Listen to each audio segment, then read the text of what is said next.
guys, Boston Ramos and the Miami Dolphins take on the Cincinnati Bengals as part of their Week 16 matchup at Hard Rock Stadium this December 21st at 1 p.m. Eastern. The game will be broadcasted on CBS.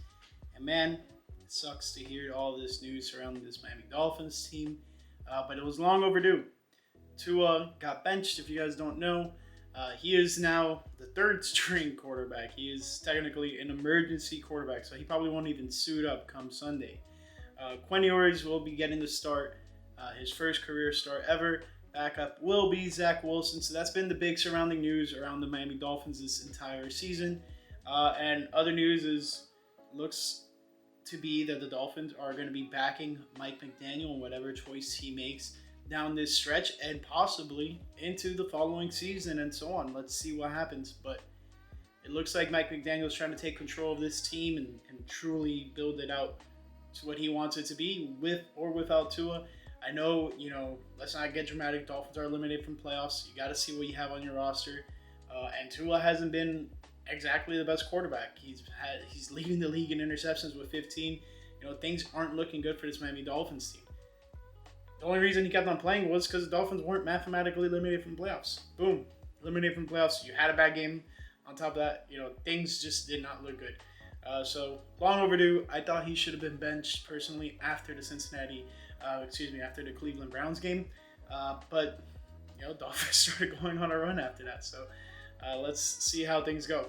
Cincinnati Bengals also are eliminated from playoff contention. They are at 4-10. Dolphins at 6-8. Dolphins are not favored at home. They're plus 4.5 on the spread. Bengals are favored at minus 4.5. Over/under set at 47.5, and then money line is favoring the Bengals at minus 218, while the Dolphins are at plus 180.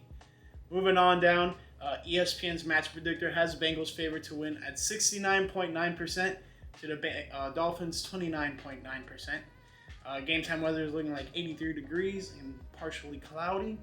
Let's talk about some injuries, and then we'll get to keys to victory if you want the Dolphins to win here. Let's keep it moving to the Bengals. B.J. Hill, defensive tackle, is questionable for ankle injury. Charlie Jones, wide receiver, is out with an ankle injury. P.J. Jewell, safety, is questionable. T. Higgins, wide receiver, is questionable for concussion.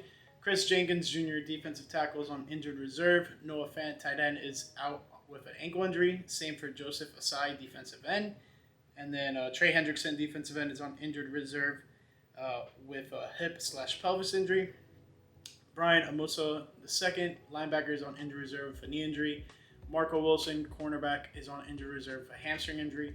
Cam Taylor-Britt, cornerback, is on injured reserve with an undisclosed injury. Matt Lee, center, is on injured reserve with a knee injury.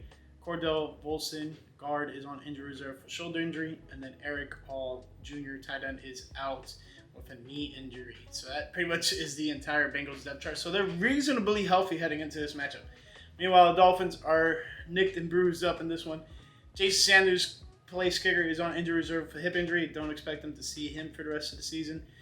Minka Fitzpatrick, safety, is out with a calf injury. He left early in that Steelers game on Monday night.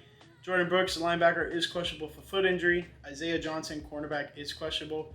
Elijah Campbell, safety, is questionable for ankle/knee injury. Caleb Johnson, linebacker, is on injured reserve with a shoulder injury. Andrew Meyer, center, is on injured reserve for undisclosed injury. Jordan Colbert, safety, is on injured reserve with a neck injury. And that pretty much dates us back to the final matchup against the Pittsburgh Steelers. Back-to-back matchups against AFC North division opponents. And, it's going to be tough for this Miami Dolphins team, especially with a rookie quarterback under center. So things should get interesting. So let's talk about the keys to victory if you want the Dolphins to win here. Each and every week, it's always been the same thing, run the ball with Devon Achane. I'm going to switch it up with this one, especially with it being Quinn Ewers' first start, and it is to protect Ewers. Now, he's going to get hit, but this Bengals defense is not really anything too prominent, so the Dolphins should be able to capitalize offensively. I think with Ewers coming in, it will be a fresh mindset and just get the ball out to pretty much anyone and everyone at any given moment. In contrast to Tua, is like, all right, let's follow the system, and I have my faith in certain guys, but I think with Ewers coming in, it will be a fresh mindset on the offensive side of the ball, especially in the passing game. But I do fully expect this Miami Dolphins team to try to run the ball as efficiently as possible.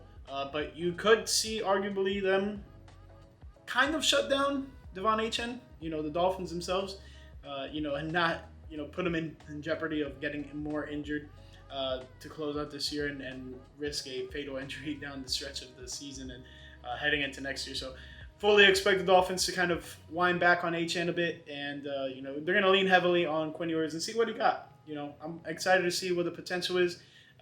He was a pretty decent quarterback coming out of Texas, and he was expected to be a first-round QB, and then his draft stock slid into that final season at Texas. So he was touted as a pretty good quarterback, and I was really happy when the Dolphins selected him as a backup position, but now he's going to be thrusted into this starting role, so things should be interesting that way. On the defensive side, uncertain whether or not T. Higgins will be playing, but outside of that, you have a pretty good connection between Joe Burrow and Jamar Chase, so that's going to be a deadly combo that this Dolphins defense has to face. Fully expect them to try to shut that down, especially with all these injuries in the secondary for the Miami Dolphins. Will be a tough task. Let's see if they can get it done. Last but not least, just make things easy for Quinn.